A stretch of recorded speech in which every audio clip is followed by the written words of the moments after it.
Today at the Forgotten World Show in Ōhura, we're at the Neo Showgrounds. We've got bouncy castles today, we've got merry-go-rounds, we've also got shearing competitions, and then we've got the horse competitions, which are great card draws. We've also got some stalls, and then we've got some of the local schools who are doing food, and then there's also a bar and a bit of music today as well. So it's generally like a really fun day for our community to come and just sort of spread out and do things together.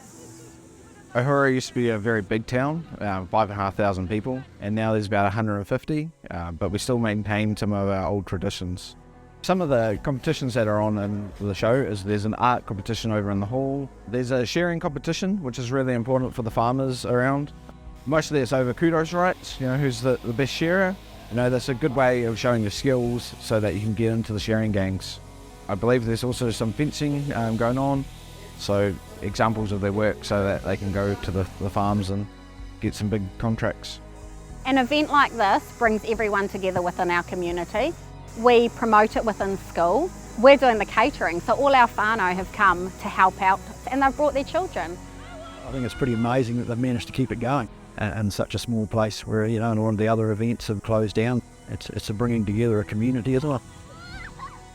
98 is when the flood came through Ōhura.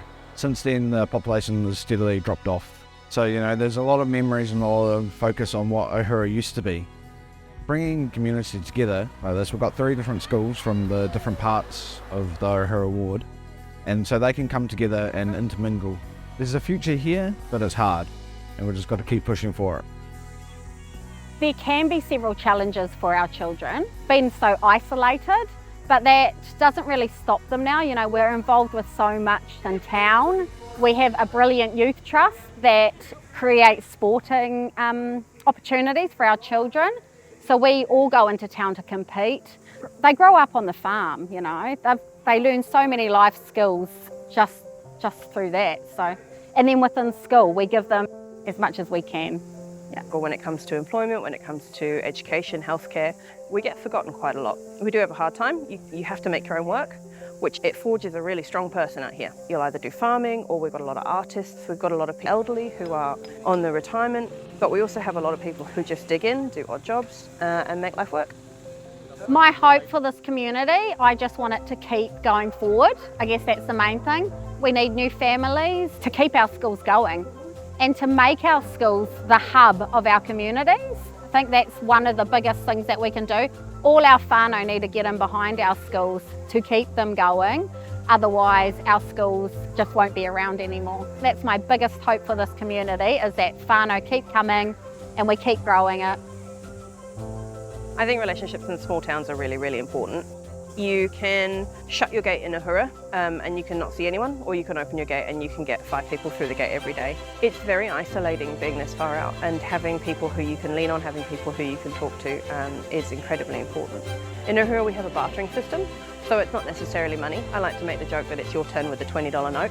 So it just sort of goes around the system. I'll get veggies from this person and we'll do a bit of engineering for that person, and then this person will lend us some petrol and we'll pay it forward this way. Myself and my husband are on the fire force, but we also volunteer with different community groups as well. So it's a lot of people pitching in to make everything work. I want the town to just survive. It's unique, it's small, and I don't ever see it getting back to what it was. But if we just keep plodding along and keeping what we've got, that's the hope. My hope for Ōhura, and again all of our small communities around, is just to re-enthuse our residents. We've been forgotten for a really long time, and I think we're sort of changing now. Everyone's getting really excited. We've got tourists coming through, we've got like the small economies coming through with the stay at home, and again the inclusion of the 4G network in Ōhura. It means we've got people who can work at home in Ōhura. It's a much better living.